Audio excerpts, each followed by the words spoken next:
Hi everybody, I'm Eileen, and welcome to Stop and Think. The premise of this program began because I'm tired of hearing the two main political parties constantly battling each other to a point of political paralysis.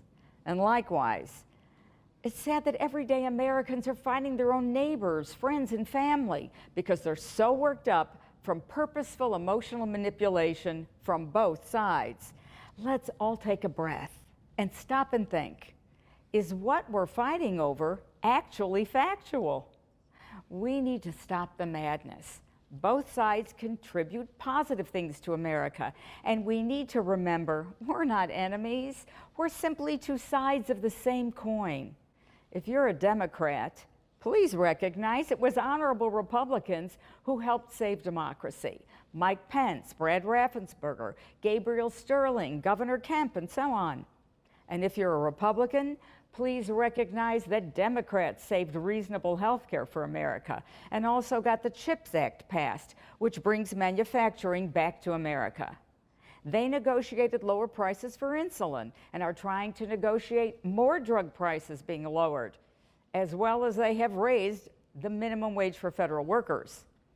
Let's add, it took partnership and bipartisan support to get these things accomplished.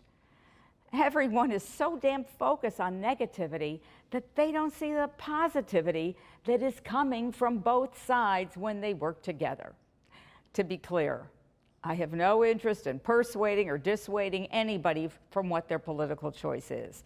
I only want to present what is fact from what is fantasy, so you know you're making your political choices based on reality. Unfortunately, the far right and the far left have had the loudest voices. But you know what? Most of us are more in the middle. So we need to pick up that bullhorn and shout from the rooftops. We're smarter than this. You can't just push our buttons and we'll react. To be clear, I have voted on both sides of the aisle, and I think many Americans are more independent these days, and we all need to be more independent and choose wisely based on facts, not information from biased social media or biased news sources.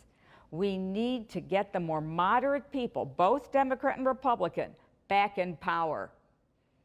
We have very honorable Republicans like Governor Chris Sununu and Larry Hogan, and also honorable Democrats like Secretary Pete Buttigieg and Governor Gretchen Whitmer.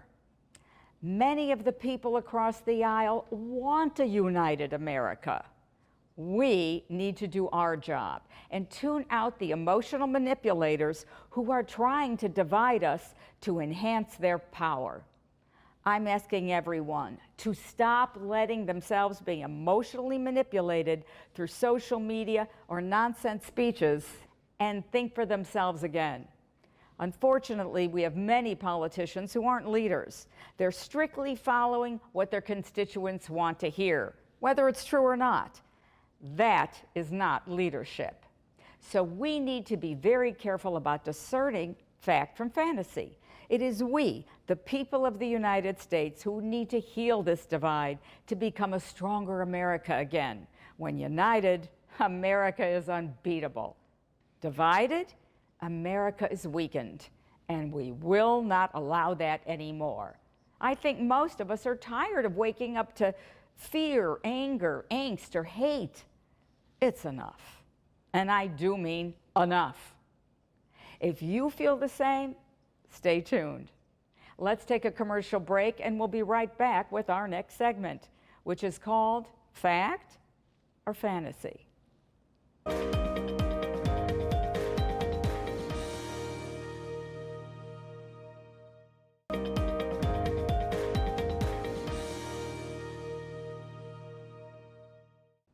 Welcome back to the Fact or Fantasy segment of the program.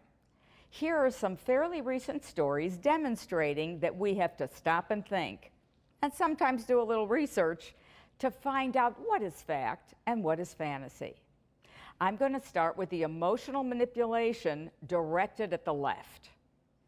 Most of us have seen stories that said it was insulting to Jewish people for Bradley Cooper to use a prosthetic nose to play Leonard Bernstein.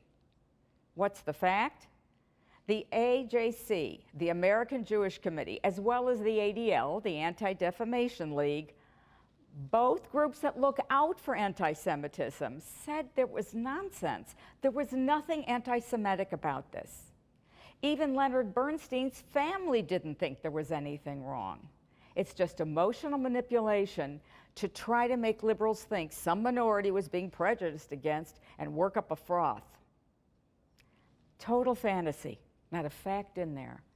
Now let's take a look at emotional manipulation of the right. A friend of mine who leans right was all worked up that Target was making tuck-friendly swimsuits for children, as if indoctrinating them into a transgender lifestyle. I knew this didn't sound right. So all it took was one search online to find multiple articles clarifying this was never made for children. It was all nonsense. Target actually suffered a stock drop because of this kind of misinformation that was all over social media. We are going to have to be our own advocates for truth. We cannot just look at things that get sent to us through social media or a speech from a politician and assume they're true. We have to do our homework. So please, from now on, stop and think. Does this sound accurate? This is not accidental. Sometimes they're assuming we're not smarter than this, but we are smarter than this. And we're going to start questioning the nonsense that comes out. By the way, when you are in doubt, here are some non-opinion, straightforward sources of news to verify your questions. The Associated Press, or AP, Reuters, BBC, PBS, and NPR, all mostly neutral. But most importantly, truth resides in these news outlets. Another one of the largest issues has been the story of the 2020 election being rigged. After 61 court cases, many of which had Trump-appointed judges, and after multiple recounts in many states, by Republicans no less, it was proven there was no substantial fraud. Even the very conservative Supreme Court refused the case twice. And the two people who spearheaded the election fraud stories, Rudy Giuliani and Sidney Powell, both have admitted they had no evidence of fraud. Let's take a look at those graphics. But unfortunately, we still have at least 30 million people believing the fantasy. This purposeful division and emotional manipulation is weakening our country, and it needs to stop. Even when we don't like a story and it doesn't agree with what we hope is true, we have to look at reality. So how do we remove emotion from critical thinking and look strictly for facts and evidence? Well, let's take a commercial break, and we'll be right back with the interview segment called The Perspective. Stay right there.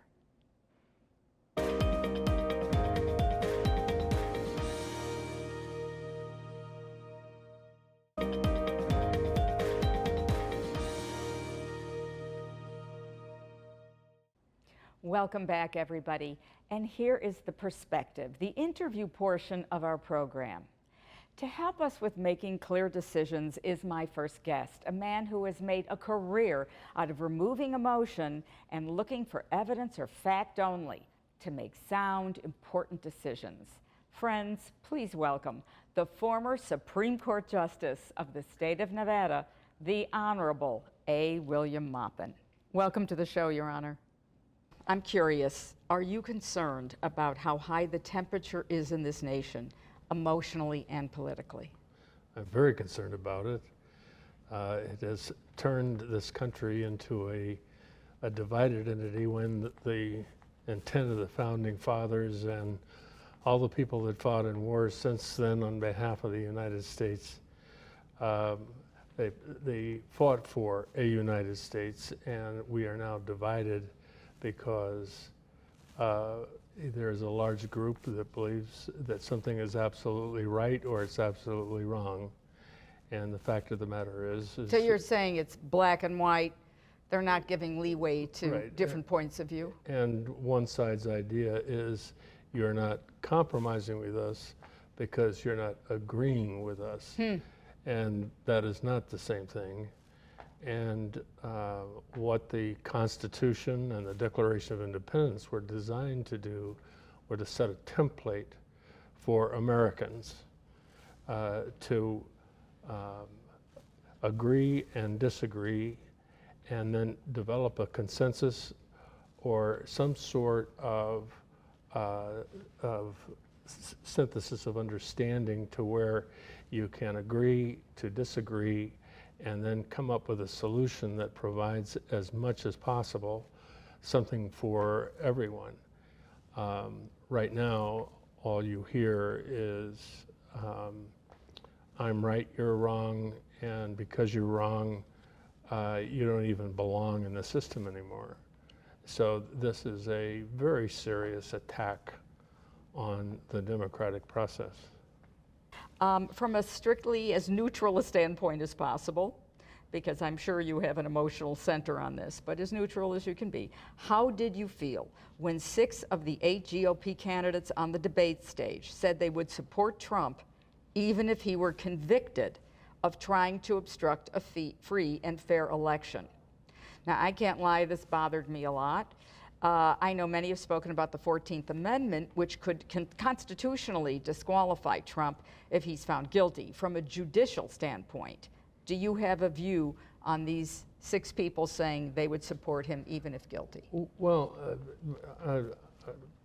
when I first saw all of this, I kind of took the criminal prosecutions out of the equation. If you are willing to vote for someone despite the fact they're found guilty of undermining American democracy while they're in a position of power, I mean, that's one thing. If you take that out of the equation and you look at what he appears, at least on tape and by his own admissions, actually done, well, that's a kind of that's a disqualifying factor of itself. But that isn't really the point. The point is that they are running for the office of President of the United States. That means that they believe, or they should believe, that they can do a better job than any of the other current applicants. But if you would vote for a candidate, regardless of what they had done, and you're running for that office, then you should just withdraw from the race. You're basically... So you're saying he's good, then why are you running against him? Yeah, well, if they say those things, then what is the point of their campaign? Interesting, interesting. Yeah, I was kind of shocked about, I mean, the alleged law and order people saying that they would not be bothered if someone were found guilty, as if the old saying, he's above the law, which nobody's above the law. On occasion, I'm sure you've seen as well as I have, that we have some prominent Republicans talking about a national divorce or a civil war. I'm in fear of becoming the divided states of America. Do you have any advice on how we can find common ground again? How do we pull ourselves together? Because at this point, I think it's the American people who need to do it. How do we get ourselves pulled together? The fact of the matter is this issue has been decided. It was litigated in the Revolutionary War, not in the lawsuit sense, but in the prosecution of the war. But the Civil War is where this was finally settled as a legal matter. Lincoln established a precedent that once you are a member of the states of your state is a member of the states of the United States of America, you cannot legally secede. Oh, that's interesting. And okay. that was part of his suspension of habeas corpus under his powers as president during the Civil War, and so to suggest such a thing right now is under that precedent is Is it it's just treasonous, or what would you call it? It is abhorrent to a country that took the trouble to declare their independence from the most powerful nation on earth at the time. They took that trouble. That independence is very important, and if there is some sort of civil war, the national government will have the right to suppress it. Okay, because it's legally against the law to secede from the nation. That is. I bet you a lot of Americans don't know that. That's my opinion, and it's the opinion of many constitutional scholars who have studied the interplay between the Civil War and what was happening in terms of the evolution of the Constitution. Thank you. As mentioned earlier in the show, both Rudy Giuliani and Sidney Powell, the two attorneys who spearheaded the disinformation that the 2020 election was rigged, have admitted that they had no evidence of fraud at all. In fact, Sidney Powell said, and I quote, "No reasonable person would have believed my election fraud claims." She's basically insulting millions of Trump voters who did believe her. How do we get the millions of Americans who still believe the election was rigged on board with reality, especially after numerous recounts and over 60 court cases showed there was no evidence of fraud? How do we reach them? I have to take a little issue with what you said. It isn't that that they are exploiting people who are unintelligent.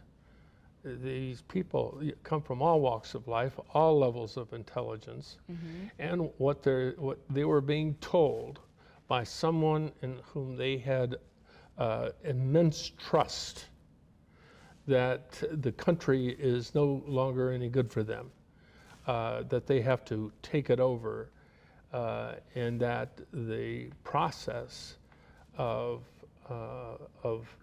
legislative decision making, the balance of powers between the executive, the judicial, and the legislative branch. These are all important interplays that keep the country stable. You can't have a stable country without a strong executive, but you also have to have a strong legislature. And at the end of the day, you have to have an arbiter of what the other two do, which is the Supreme Court. So these people that have bought into this, into particularly the admitted falsehoods by these two lawyers, what they have been is they're human beings. They have viewpoints like everybody else, but they have been, I don't want to say exploited. The better word is they have been persuaded.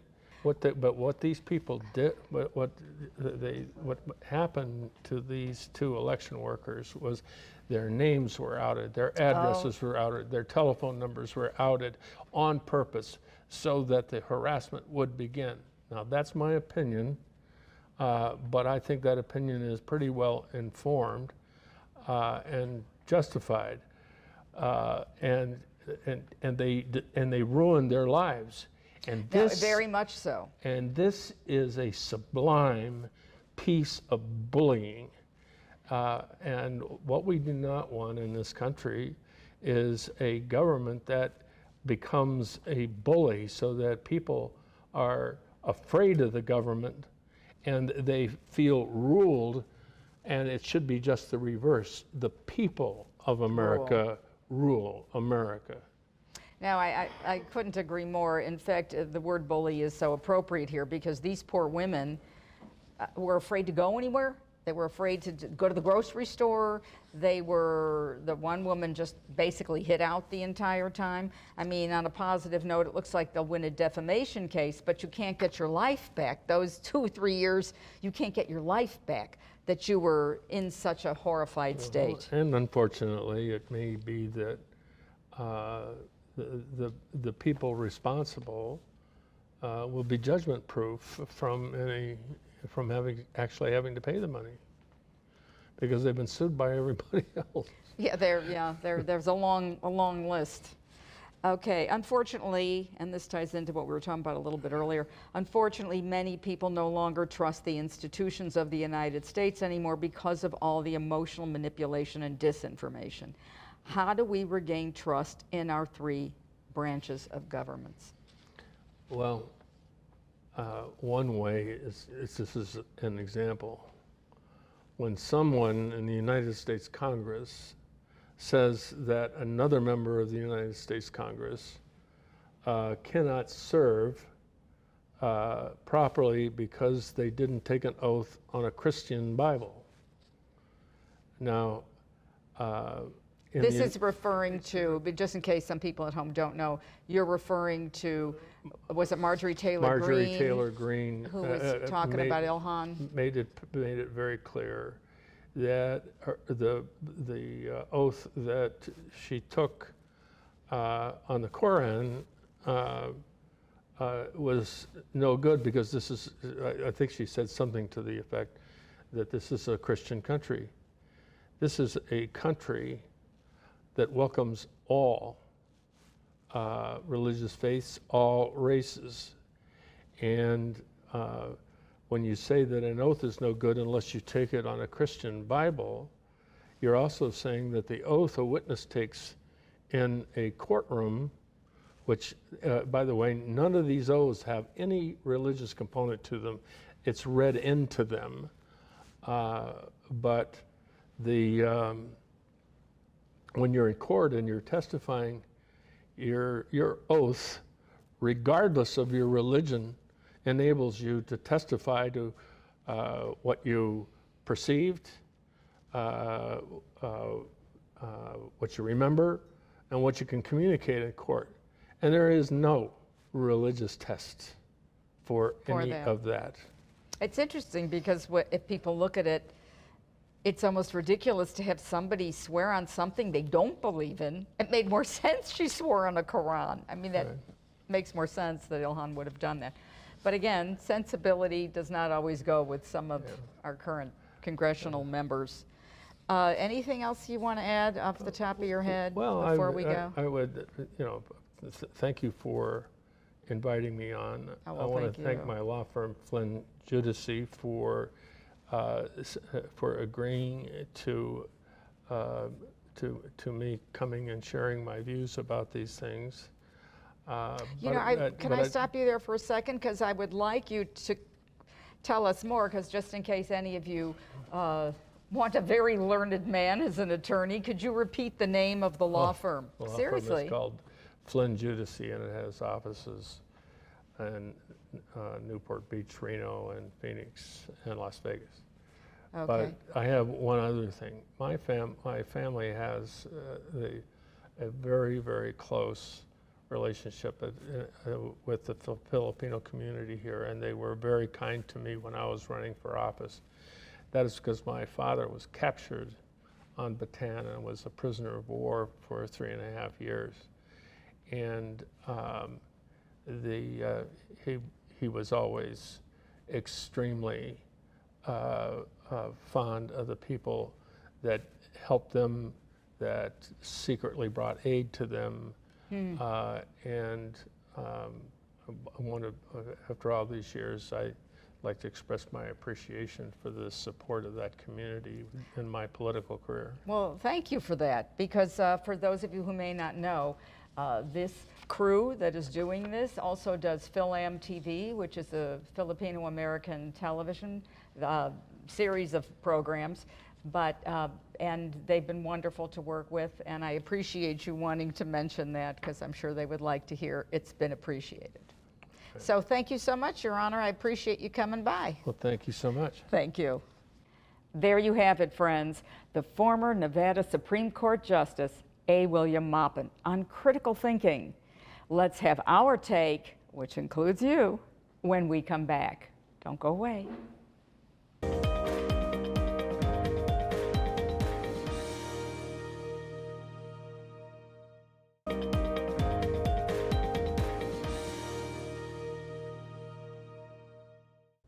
Welcome back to Stop and Think.